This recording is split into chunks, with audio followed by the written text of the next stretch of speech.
గాయపడిన సమయాన మంచి సమరయునిల నా గాయాలు కడిగిన దేవా,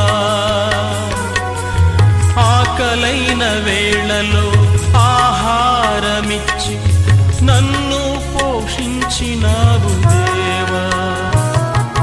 గాయపడిన సమయాన మంచి సమరయునిల నా గాయాలు కడిగిన దేవా, ఆకలైన